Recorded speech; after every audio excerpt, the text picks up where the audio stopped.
Hola a todos, bienvenidos, buenos días. El tema de hoy nos desvela, literalmente nos desvela, literal sinónimo, nos quita el sueño. Y es un tema que ya he tratado, si no estoy mal, Alejandra, como 3 veces en Sana que Sana, en los 3 años que hemos estado, porque me lo piden muchísimo. Y es que el insomnio como que no pasa de moda. Alejandra, bienvenida, ¿cómo estás? Gracias, Olga. Me decías que es uno de los motivos más grandes en tu consulta como psiquiatra, ¿verdad? Sí, es bastante frecuente. De hecho, lo que tú dices, no pasa de moda, sino que cada vez está más de moda, ¿cierto? En los años 70, en los años 60, nuestros abuelitos dormían mucho más periodos durante la noche. Con el paso del tiempo, según las estadísticas del 2013, dormimos solo 5 horas, ¿cierto? Entonces, la convulsión de la modernidad y de todo lo que implica va afectando el sueño, ¿cierto? Y es de las principales consultas en psiquiatría y en neurología. ¿Cómo así? Y se las presento. Alejandra Gutiérrez, médica, psiquiatra. Ella trabaja en la Universidad de Antioquia y en Cuerpo y Mente también. ¿Cómo así que el sueño, más bien la falta de sueño, puede ser un motivo de consulta en psiquiatría? Que a todos se les para el pelo con los psiquiatras y aquí hemos intentado desmitificar mucho ese asunto. Sí. El sueño y la psiquiatría es una ayuda grandísima para ese asunto, Alejandra. Tiene todo que ver, absolutamente todo que ver. Pasa que los psiquiatras nos especializamos en identificar y estudiar cómo funciona el cerebro. Y el sueño es una de las funciones cerebrales principales, ¿cierto? Y así como se afecta a nivel cerebral todo el comportamiento, las emociones, se afecta el sueño, el apetito. Entonces, realmente pues es un tema de absoluta incumbencia del psiquiatra. Me he dado cuenta que el tema del insomnio no respeta edades, aunque se le achaca más, como casi todo, que a veces no es cierto, a la edad adulta mayor. Conozco jovencitos y conozco niños que no duermen bien. Esto no respeta edad, pero sí se exacerba en ciertas edades. Bueno, más que el insomnio, los trastornos del sueño en general. Los trastornos del sueño son mucho más frecuentes en la edad de la infancia, ¿cierto? No predominantemente el insomnio. Allí son más frecuentes los terrores nocturnos, el sonambulismo, todo lo que llamamos parasomnias. Ya con el paso del tiempo en los adultos empieza a verse con más frecuencia el insomnio. Entonces, los trastornos del sueño son unas condiciones que afectan a cualquier edad, desde la infancia hasta la adultez tardía, pero digamos que dependiendo del tipo de trastorno del sueño va a ser el grupo etario que va a ser afectado. El insomnio definitivamente afecta más a la edad adulta y sobre todo después de los 60 años de edad, es donde más afección. Y hoy vamos a hablar de todo un poco, porque hemos titulado, vea el título, ¿usted qué le parece? Dormir bien, si es posible. ¿Y si es posible? Es posible. Esa es la conclusión, entonces empecemos por el final. Adelante, Alejandra. Gracias. ¿Cómo dormimos? ¿Por qué dormimos?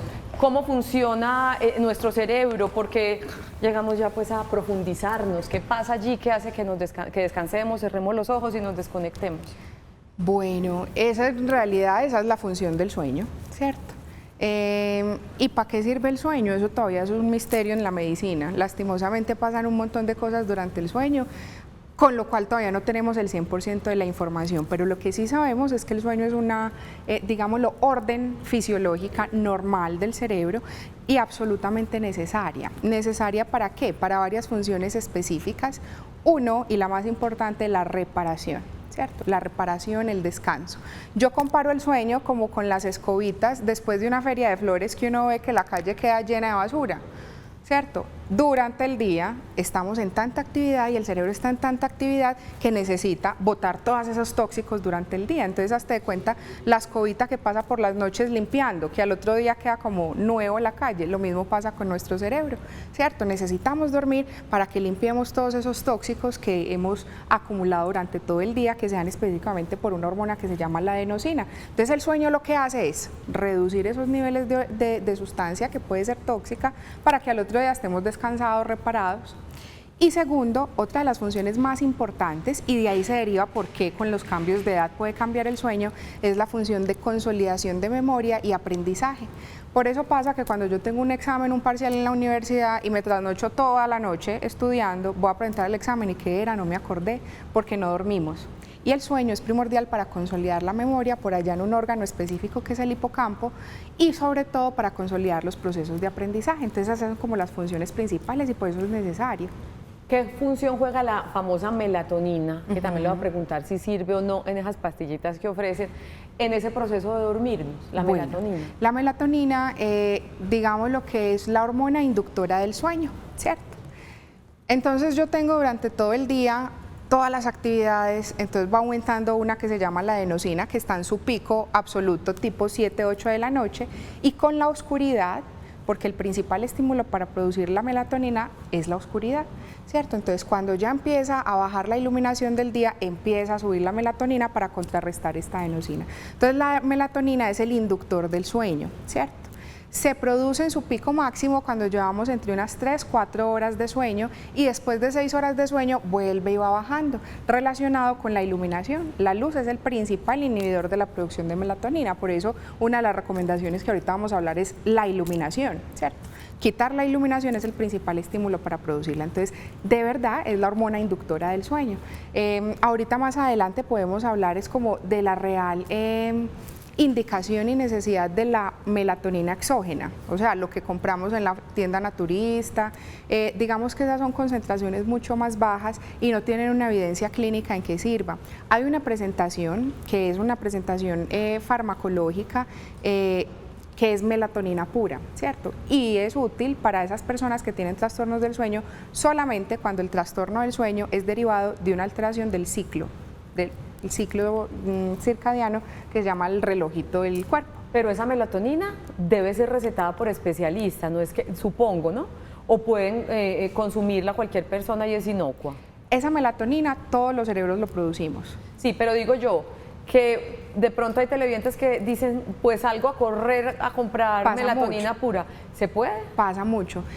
No es lo recomendable, por lo que te digo, solo va a ser útil en el que tenga insomnio de origen primario por alteración del ciclo circadiano, que no es la principal causa de insomnio. Hay otras causas de insomnio que a pesar de que yo me vaya y me compre la melatonina, en realidad pues no va a ser efectiva. Por eso la importancia de que sea formulado por un médico que conozca del tema. Hablando de ese maravilloso y misterioso mundo del sueño, hace poco hice un programa sobre problemas de crecimiento de los niños y me explicaba el endocrino que la hormona del crecimiento se produce durante las primeras horas de sueño, que por eso son tan enfáticos pediatras pues, y todos los relacionados, especialistas con los chiquitos, que insisten mucho en que duerman bien y que se acuesten tempranito.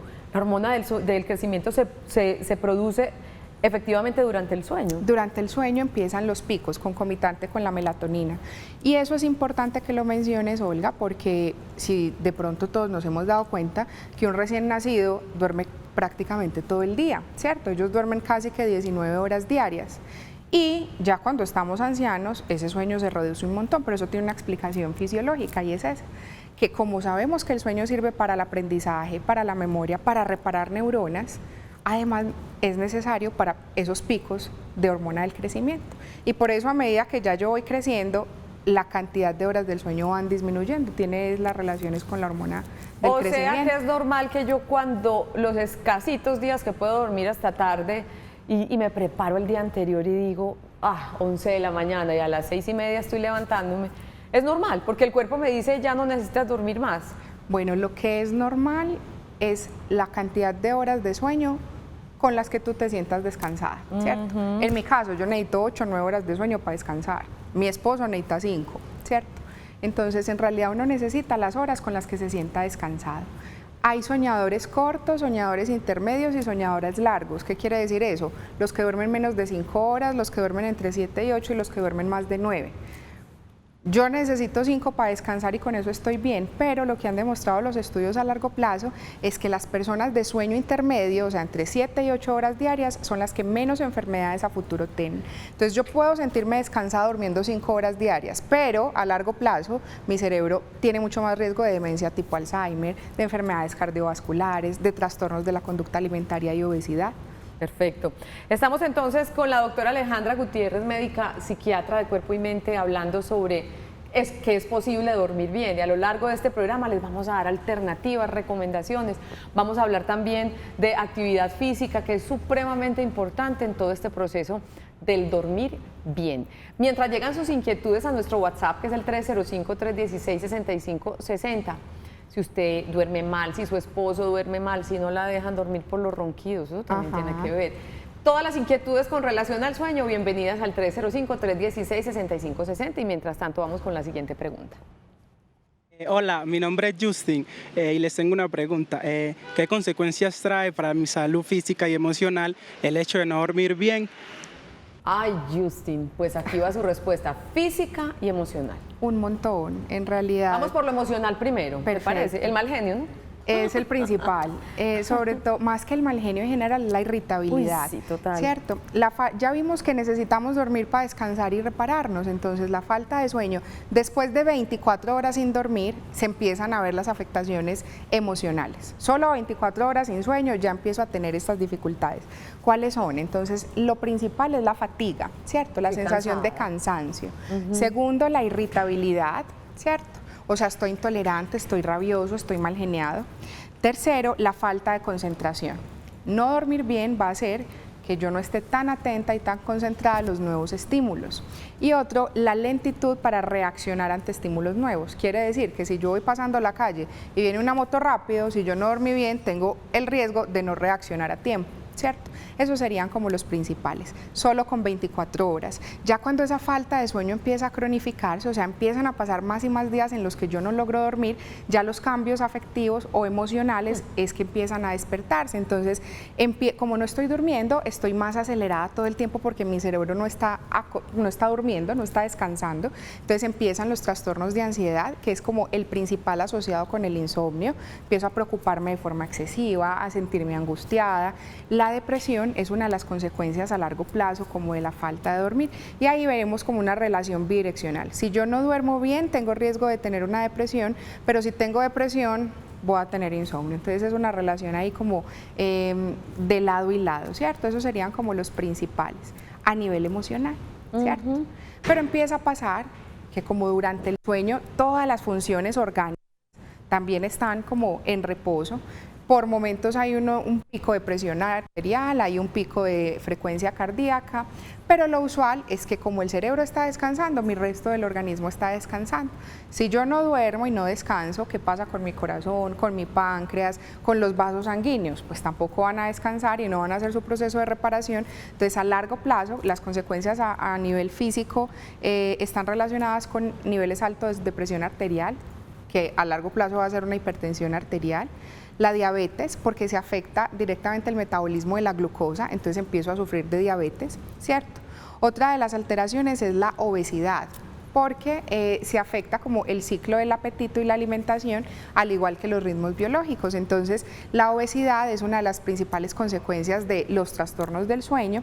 De hecho, se dice que si usted quiere bajar de peso, duerma mucho, porque hay un efecto como de metabolismo durante el sueño, entonces no dormir aumenta el riesgo de la obesidad. Y uno de los más importantes, que es de los más catastróficos en realidad, son las demencias, ¿cierto? La que más conocemos es el Alzheimer. De hecho, es una de las primeras manifestaciones de que algo no anda bien. Entonces, el riesgo de demencia tipo Alzheimer, cuando no estamos durmiendo bien, se eleva hasta 3 veces. Porque hay personas que dicen, dormí muchísimo y amanecí más cansado. O el sueño llama al sueño, entre más duermo, más sueño me da. ¿Eso tiene alguna razón de ser? Sí, eso está relacionado con el relojito biológico, ¿cierto? O sea, con el ciclo circadiano. Hay una explicación de por qué durante el día estamos despiertos y por qué durante la noche se duerme. Eso es lo fisiológico, que era lo que hablábamos de las sustancias adenosina, melatonina, hormona del crecimiento. Pero durante el sueño hay unas etapas del sueño que son 4. Y no es que si yo me dormí, pasé de la 1 a las 2 y después de las 6 horas pasé a la 4ª etapa, no. Cada más o menos 120 minutos hay un ciclo completo. O sea, paso de sueño superficial a sueño transitorio a sueño profundo, ¿cierto? Y a la fase de recuperación. Entonces, cada 120 minutos estoy dando ese ciclo. ¿Qué pasa? La fase de sueño profundo es en la que realmente yo descanso. ¿Es la tercera? Es la 3ª y 4ª fase del sueño, Okay. el sueño profundo. Ahí es donde realmente mi cerebro está apagado. Sin embargo, hay personas que tienen trastornos de estos ciclos del sueño. Entonces pasa que el sueño superficial como que se invierte la relación. Lo normal es que el 20% de mi sueño sea sueño superficial y el 80% sea sueño profundo, ¿cierto? Pero en estos momentos, lo que tú me mencionas, duermo 12 horas y sigo igual de cansada. Probablemente es porque estoy durmiendo más el sueño superficial que el sueño profundo. Entonces ahí es que se derivan pues como todos los trastornos. ¿En cuál de esas etapas uno sueña? ¿O uno recuerda? En la fase profunda. En la fase profunda es donde tenemos los sueños o tenemos las pesadillas o tenemos algunos trastornos que se REM, que es el de movimientos oculares rápidos, en los que, por ejemplo, yo actúo el sueño. No sé si ustedes han Uy, escuchado pero claro, o tienen el esposo que en decido. la noche entonces tira la mano, manda patadas, ¿cierto? Ay, no, Esos son, sí. esos son los momentos, digámoslo, durante el sueño en el que no se logra inhibir completamente la actividad motora. O sea, mi cerebro está apagado, pero mi cuerpo no. Entonces ahí es donde empiezan esos... ¿Tiene alguna explicación? Y lo digo porque yo lo vivo así y he escuchado historias similares. Cuando recuerdo lo que soñé, me levanto muy cansada. Siento que cuando estuve inmersa en ese sueño, estuve moviéndome, brincando, dando patadas, lo que haya sido, me levanto cansada. ¿Tiene alguna explicación o eso es bobada?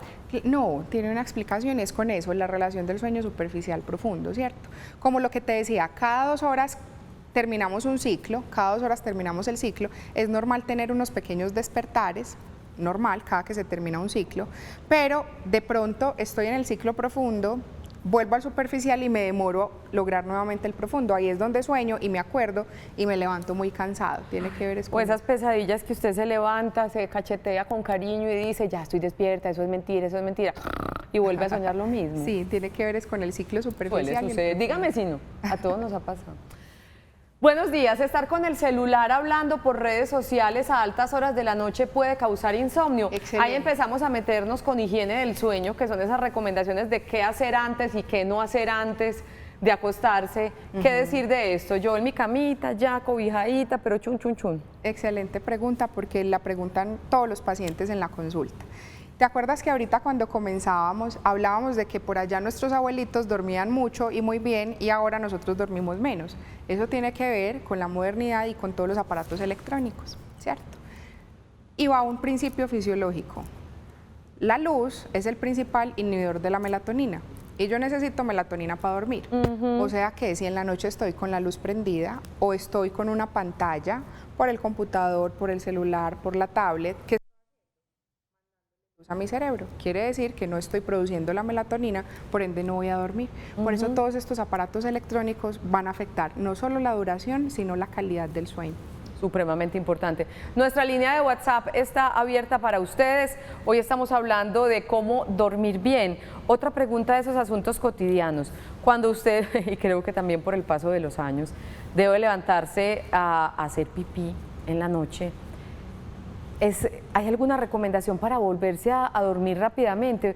Yo en mi empirismo he descubierto que intento dejar la mente en blanco. O sea, me concentro en no concentrarme, me concentro en no pensar, en simplemente actuar mecánicamente, porque siento que si me permito conectarme con algún tema, con alguna actividad de las que tengo al otro día, ahí mismo como que se me despierta el cerebro. Hay muchas personas adultas mayores que se levantan al baño en la noche y les causa mucha dificultad volverse a dormir. ¿Habría recomendaciones para eso, Alejandra? Sí, claro. Hay 2 cosas con respecto a esa pregunta. Uno, es normal levantarse en la noche a orinar. Por lo que te decía de los ciclos. Paso de un ciclo completo, ahí me puedo despertar, puedo tener un micro despertar, puedo ir a orinar. Lo normal es que yo me pueda levantar usualmente 2 veces al baño, ¿cierto? Cuando yo ya me estoy levantando más de 3 veces a orinar, ojo, porque eso puede ser un síntoma de algo que es otro trastorno del sueño, que es la apnea obstructiva del sueño, ¿cierto? Entonces, primero, puede ser normal hasta 2 veces, más de eso, ojo, porque podemos estar ante una enfermedad. Entonces es completamente normal y lo normal es que como yo nuevamente paso a una fase de sueño rápida, no debería tener que hacer ningún esfuerzo para volver a conciliar, o sea,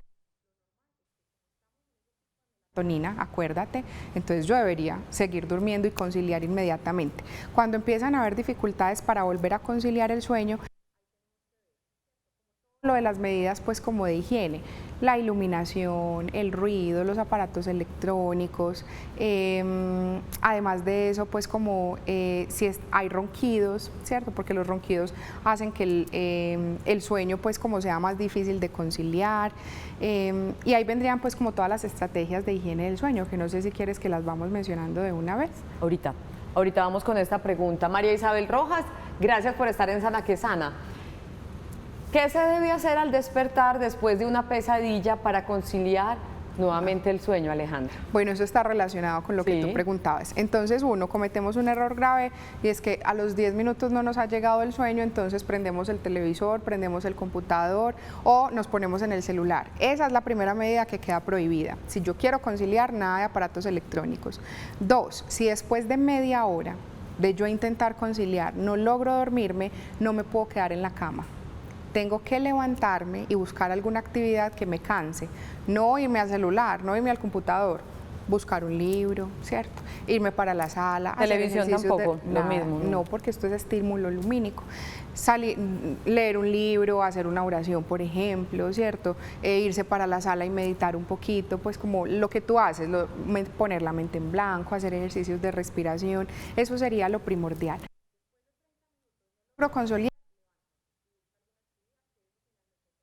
Para retornar nuevamente a la cama. Y hablando de levantarse, Alejandra, la actividad física tiene mucho que ver con un buen dormir. Por eso hoy tenemos nuestra sección Sana que Sana en Movimiento.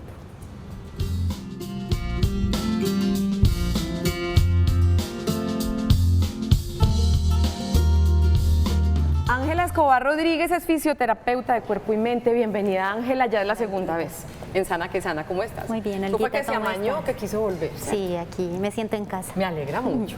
Mi niña, entonces, actividad física, ¿por qué es tan recomendable para un buen dormir?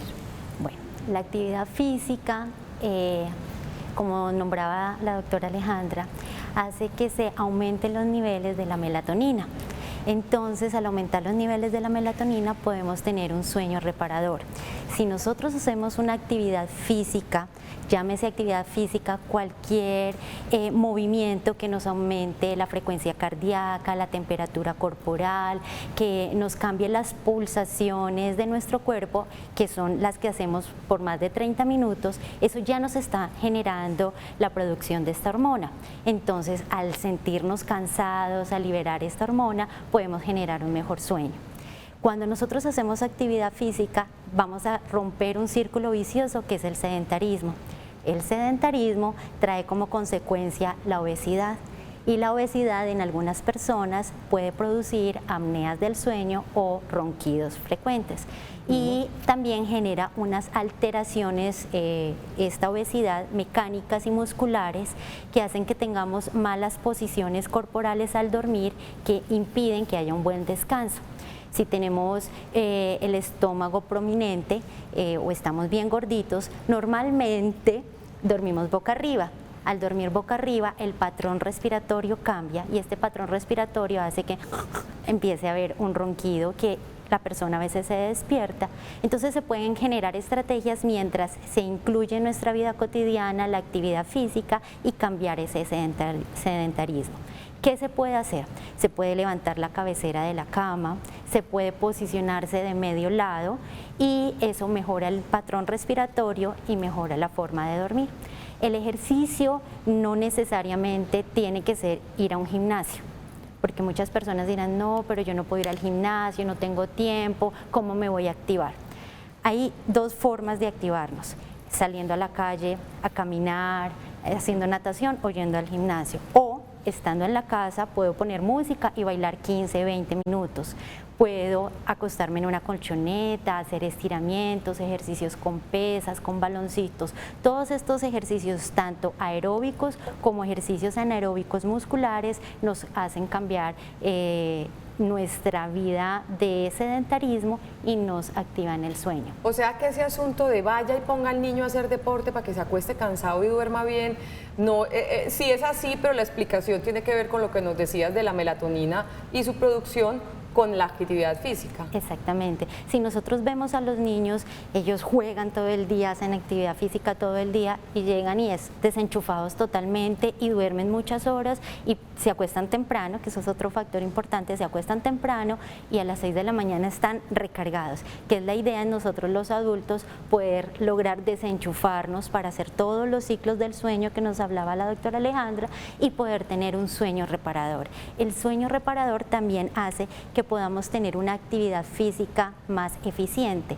La actividad física eficiente es que tengamos una intención motivadora de poderla realizar. No me voy a levantar a hacer ejercicio, no, que el ejercicio sea un incentivo para poder no tener estrés, para mejorar nuestra apariencia física, para tener mayor concentración, para que nuestros músculos tengan una mejor capacidad de proteger el huesito y así también podernos prevenir de muchas enfermedades. Hablando de levantarse, ¿cuál es la hora adecuada? Porque hay quienes dicen, si yo hago ejercicio después de las 6 de la tarde, como que me activo y no logro dormir bien. ¿Qué piensas tú del horario adecuado o ideal? Depende de la forma del ejercicio, de la intensidad del ejercicio, ¿sí?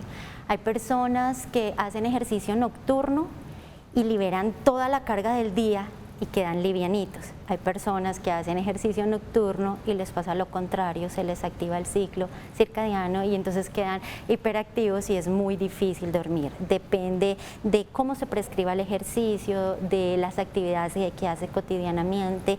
Tiene que ser prescrito cuando es de alta intensidad por un especialista que nos diga usted va a empezar con esta duración, con estas frecuencias, con estas pulsaciones para que no ocurra eso, que quedemos hiperactivos y que después no nos puedan apagar o desenchufar como lo que pasa con los niños. Y en esto del ejercicio, la periodicidad, siempre han recomendado que mínimo 3 veces a la semana. ¿Qué se recomienda con la actividad física con relación al ejercicio, al sueño? Es ideal todos los días. Ajá. Para decir que una persona hace actividad física es que haga más de 20 minutos al día. Entonces, si yo hago todos los días 20 minutos de cualquier actividad que me genere cambios de la temperatura, como decía antes, cambio de los impulsos cardíacos y de mi estilo cotidiano, si yo estoy en una oficina y muevo mis brazos, muevo mis piernas, muevo mis músculos, eso genera un estímulo en el cerebro que me obliga a descansar y a dormir mejor. Entonces se recomienda 20 minutos todos los días. Venga, quiero volver un poquito a lo que hablabas de recomendaciones ya al momento de dormir, de cómo ubicarse, de lo de la posición de la cama.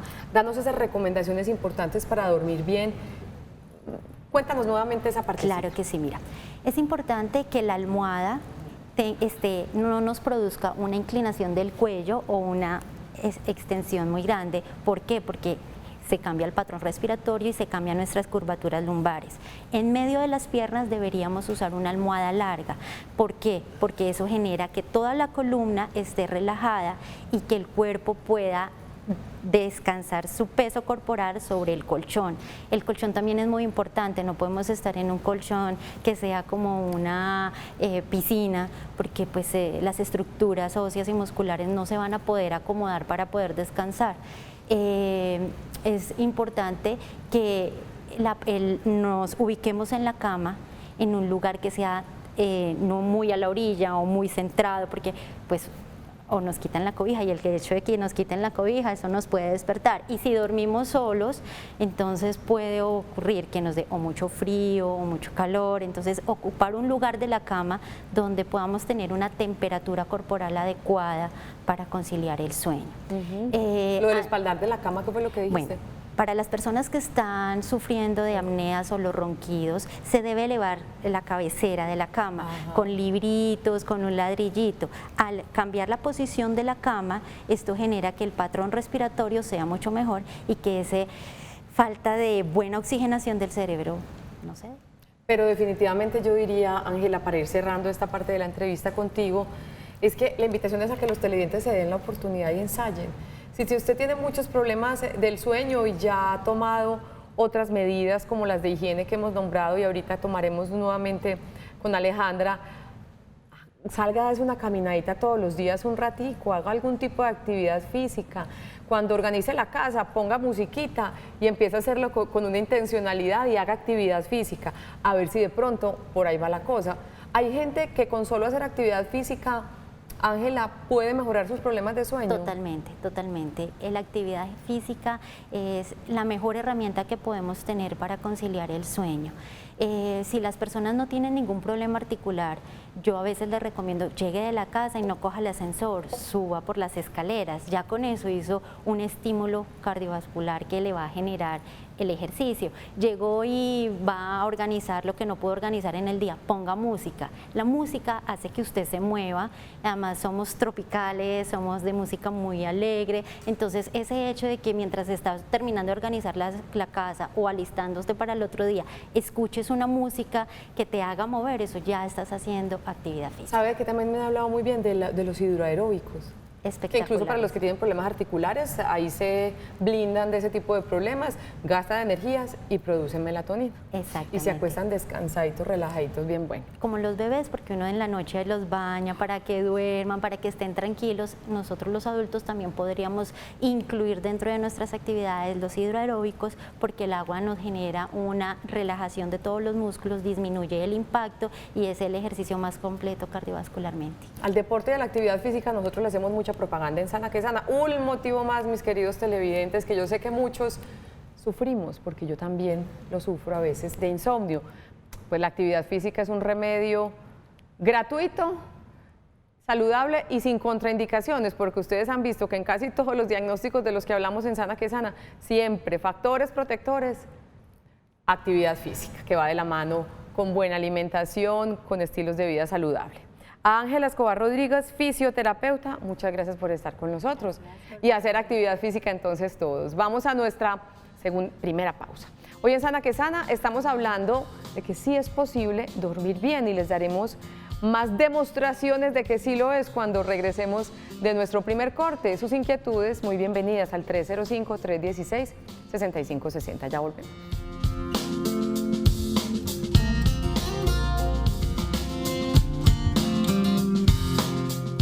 Y presten atención a estas recomendaciones para dormir bien. En lo posible, levantarse y acostarse a la misma hora. No hacer siesta después de las 3 de la tarde. Mantenga una temperatura fresca en su dormitorio. Haga alguna actividad física, como se lo decíamos con Ángela. Evite las comidas pesadas en la noche. No vea televisión ni use su teléfono y tableta justo antes de acostarse. Aquí hay unos temitas chéveres para que retomemos ahorita con Alejandra, nuestra psiquiatra invitada. Por ahora vamos con unas preguntas que tenemos en nuestro WhatsApp. Buenos días para ti. Tengo 39 años, tengo hipotiroidismo y también estoy en el proceso de la menopausia. ¿Esto tiene que ver con que tenga insomnio, Alejandra? ¿Qué le podemos decir? Absolutamente, tiene todo que ver, no solo por el hipotiroidismo, porque la hormona tiroidea tiene un efecto bastante importante neuroprotector, o sea, protector a nivel cerebral y de las células cerebrales. Entonces, si yo no tengo mi tiroides controlada, va a haber un problema en el sueño, ¿cierto? Entonces, lo primero es eso, definir que esté bien controlado el hipotiroidismo. Y lo segundo que ella mencionaba era la menopausia. Pasa que en las mujeres tenemos como un factor protector que son las hormonas, ¿cierto? Los estrógenos, la progesterona y el equilibrio entre ellos durante los ciclos menstruales favorecen la calidad del sueño y la conciliación. Cuando falta la menopausia, faltan estas hormonas, sobre todo los estrógenos, que serían como los más protectores a nivel del cerebro. Entonces, es muy frecuente que en ese periodo de transición de menopausia hayan trastornos del sueño. El problema es que esto, si sucede, debe ser transitorio, ¿cierto? Ya cuando eso sigue de manera persistente, ya no estamos hablando de que sea algo normal o esperable por la menopausia, sino que hay que identificar otras cosas, porque así como con la menopausia se afecta el sueño, se afectan otro tipo de funciones cerebrales. Entonces, si en caso de que eso persista, ya no estamos hablando de algo esperable y sería una buena idea consultar. Mira esta pregunta. Tengo una niña de 15 meses, pero por más que cambie los hábitos de dormir, no logra conciliar el sueño. Duerme a la 1 de la mañana, se levanta a las 4 y a veces solo duerme 1 hora. ¿Qué puedo hacer? Esto lo debe manejar con su pediatra, ¿verdad? Bueno, en realidad lo normal es que un niño de esa edad esté durmiendo entre 12 y 15 horas diarias, ¿cierto? Obviamente sabemos que los niños no duermen seguido, tienen despertares, pero el promedio debería ser 15 horas. Si un niño de esa edad solo está durmiendo 1 hora y tiene múltiples despertares, definitivamente hay que descartar que esté pasando algo orgánico, ¿cierto? Los cólicos del lactante, alguna otra entidad que haga que no esté durmiendo. En ese caso, yo pienso que es importante consultar con un pediatra, mirar qué es lo que está pasando. Sí. Perfecto, porque es supremamente importante por muchas cosas y también por lo de la hormona del crecimiento, ¿verdad? Así es. Que los bebés duerman muy bien. Véame pues esta. Mi esposo duerme con los pies por fuera de la cama. Esta mala postura altera el sueño. Me imaginé a su esposo durmiendo. Y unos piecitos Sí, por los allá. piecitos allá. Sí, Colgando. bueno, esa pregunta acorde como a lo que nos decía Angelita, ¿cierto? Una de las estrategias para mejorar el sueño es el colchón cómodo, es una cama donde yo quepa perfectamente, ¿cierto? Siempre dormir, intentar dormir de lado. Entonces, en realidad, pues mientras más cómoda sea el momento de dormir, pues el patrón del sueño va a ser mucho mejor. Perfecto, míreme esta pregunta. Pongámosla, porfa.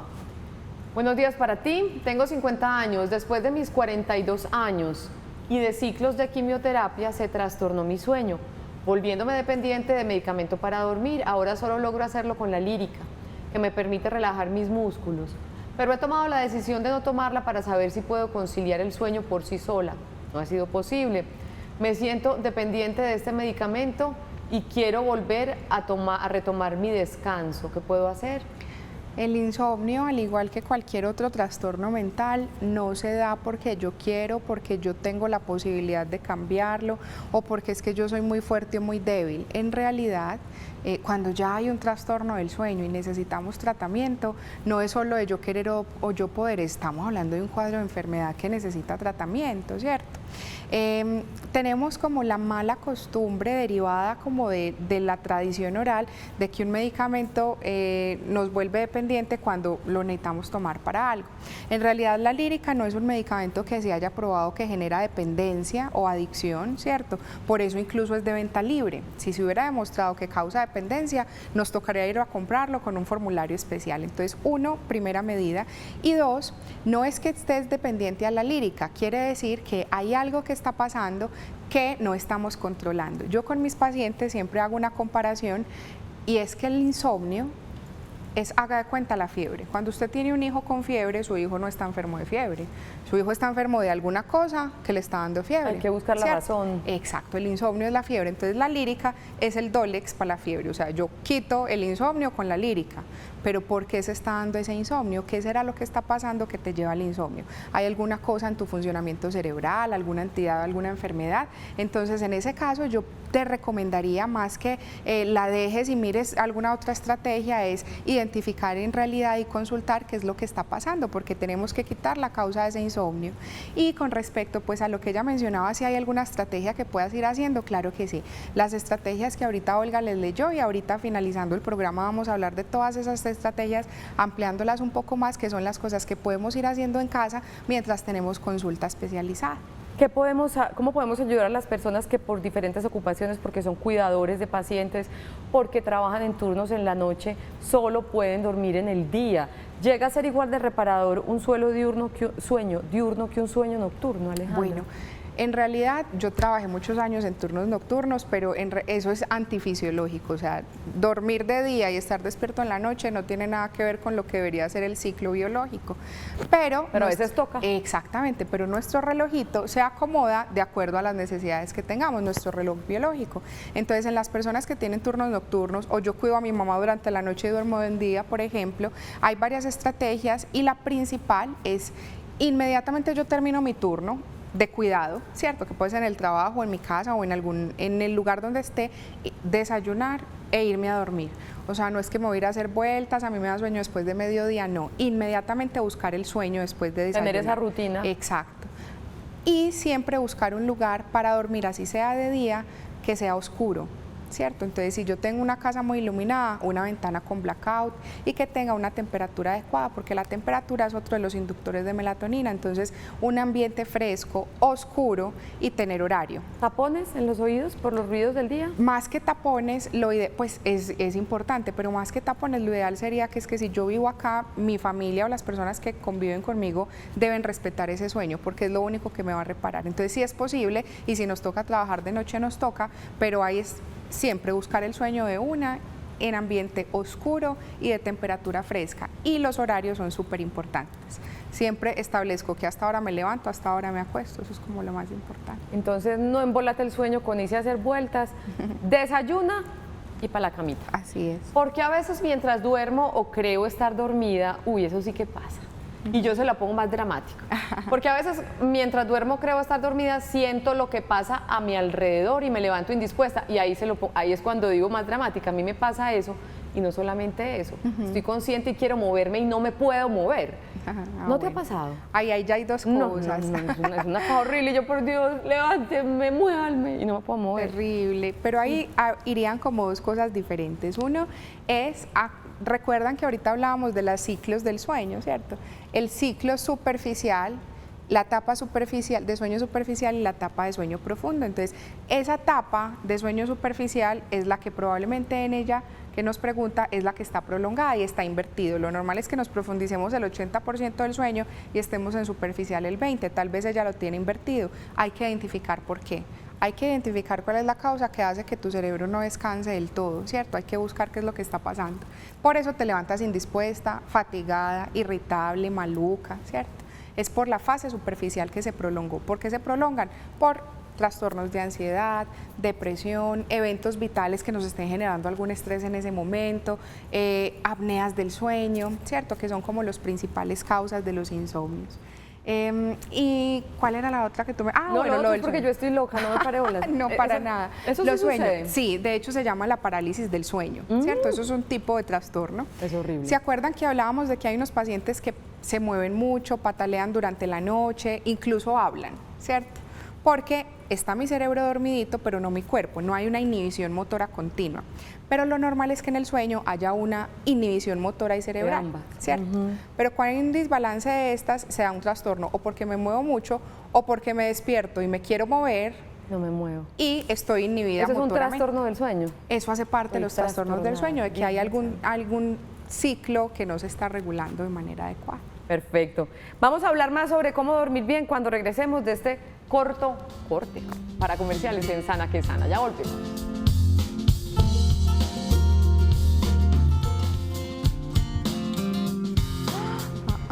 Regresamos a Sana que Sana. Ahora sí, entremos en materia unos minutos en recomendaciones para dormir bien, retomando incluso algo que ya hayamos dicho, pero básico para dormir bien, qué hacer y qué no hacer. Muy bien, ampliando como lo que mencionabas ahorita, los horarios, establecer siempre un horario de despertarme y levantarme en semana y durante fin de semana. Eso simplemente hace que mi relojito biológico tenga un horario fijo, ¿cierto?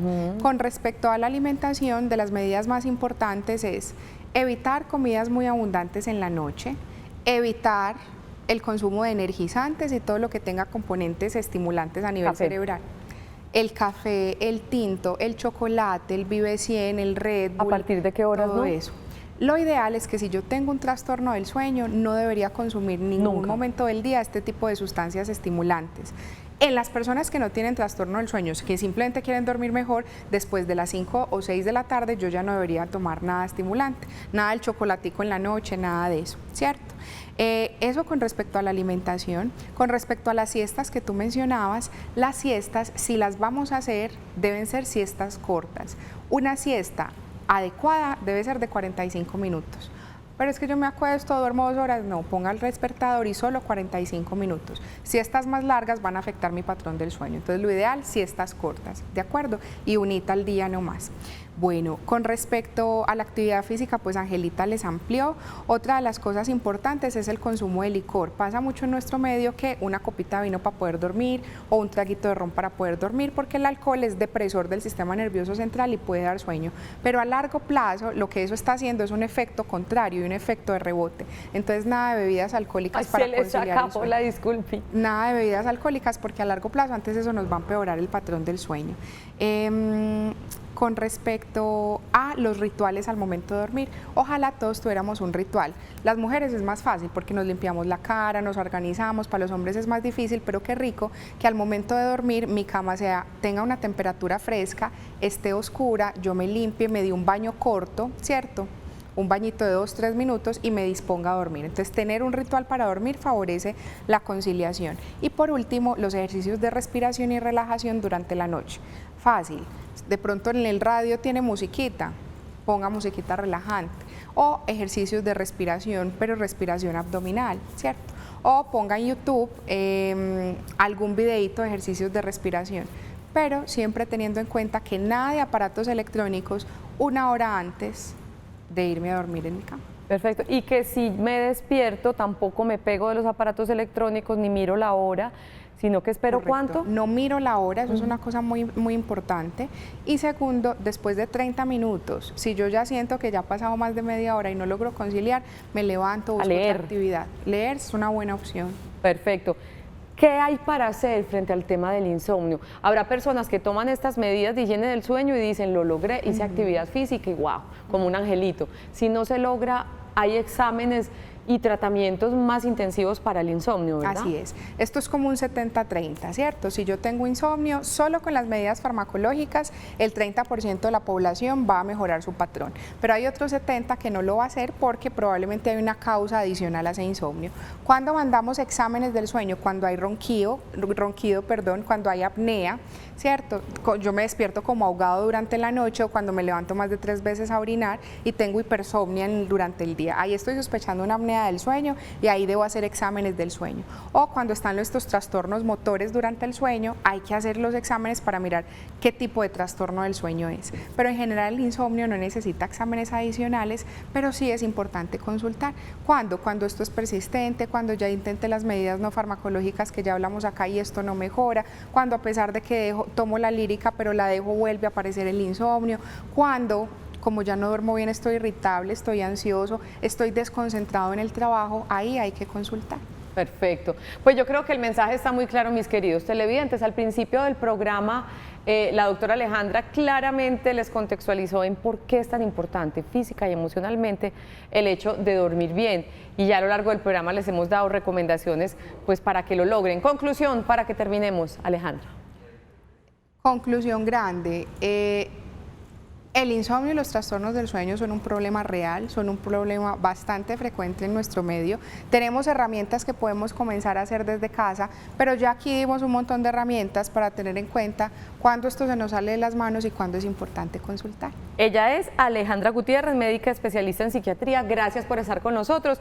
También a Ángela Escobar Rodríguez, fisioterapeuta, que nos habló tanto de la importancia de la actividad física con relación al sueño. Nos volveremos a ver si Dios quiere, Alejandra. Gracias. Y a ustedes también, si Dios quiere, los volveré a ver mañana. Me volverán ustedes a ver y yo con todo el gusto acompañarlos a las 11 de la mañana en Sana que Sana. Mañana es el día en el que se conmemora el Día Mundial del Parkinson. Por eso nuestro tema mañana será ese. Hablaremos con neurólogo, con neurorehabilitador, tendremos testimonios, tendremos también un psiquiatra, porque es muy importante también en este diagnóstico.